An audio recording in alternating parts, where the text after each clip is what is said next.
प्रक्षिप्त गति या projectile motion एक ऐसा विषय है जो भौतिकी में बहुत महत्वपूर्ण है। जब हम किसी वस्तु को एक निश्चित कोण पर ऊपर की ओर फेंकते हैं तो वह एक विशेष पथ में चलती है। यह पथ एक पैराबोलिक आकार का होता है। जब हम एक गेंद को फेंकते हैं तो उसे दो मुख्य गति मिलती है, क्षैतिज गति और ऊर्ध्व गति। क्षैतिज गति स्थिर होती है जबकि ऊर्ध्व गति गुरुत्वाकर्षण के प्रभाव से घटती जाती है।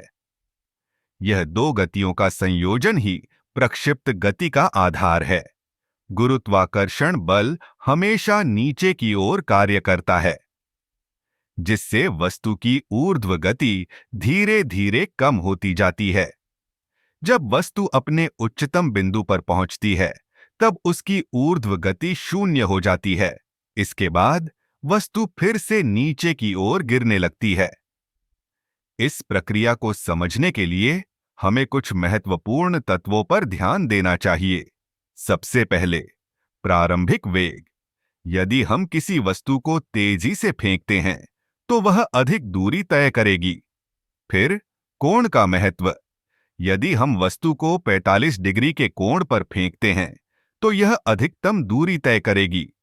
अब हम बात करते हैं समय की। प्रक्षिप्त गति में समय का भी एक महत्वपूर्ण स्थान है। वस्तु को अपने उच्चतम बिंदु तक पहुंचने में समय लगता है और फिर उसे नीचे आने में भी उतना ही समय लगता है। इस समय को हम गणितीय रूप से भी निकाल सकते हैं। गणितीय समीकरणों का उपयोग करके हम प्रक्षिप्त गति की विभिन्न विशेषताओं को समझ सकते हैं। जैसे, यदि हम प्रारंभिक वेग और कोण जानते हैं तो हम अधिकतम ऊंचाई, अधिकतम दूरी और समय की गणना कर सकते हैं। प्रक्षिप्त गति का एक और दिलचस्प पहलू यह है कि यह खेलों में भी बहुत महत्वपूर्ण है। जैसे कि क्रिकेट में गेंदबाज जब गेंद फेंकता है तो उसे सही कोण और वेग का ध्यान रखना होता है ताकि बल्लेबाज को आउट किया जा सके। इस तरह प्रक्षिप्त गति केवल एक भौतिकी का सिद्धांत नहीं है, बल्कि यह हमारे दैनिक जीवन में भी महत्वपूर्ण भूमिका निभाता है।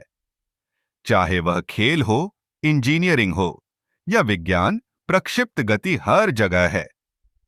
इस सिद्धांत को समझकर हम न केवल भौतिकी में बेहतर कर सकते हैं, बल्कि इसे अपने जीवन में भी लागू कर सकते हैं। यह एक अद्भुत अनुभव है जब हम देखते हैं कि कैसे एक साधारण वस्तु जैसे एक गेंद भौतिकी के नियमों के तहत एक जटिल पथ का अनुसरण करती है। इस प्रकार प्रक्षिप्त गति का अध्ययन हमें न केवल विज्ञान की गहराई में ले जाता है, बल्कि यह हमें हमारे चारों ओर की दुनिया को समझने में भी मदद करता है।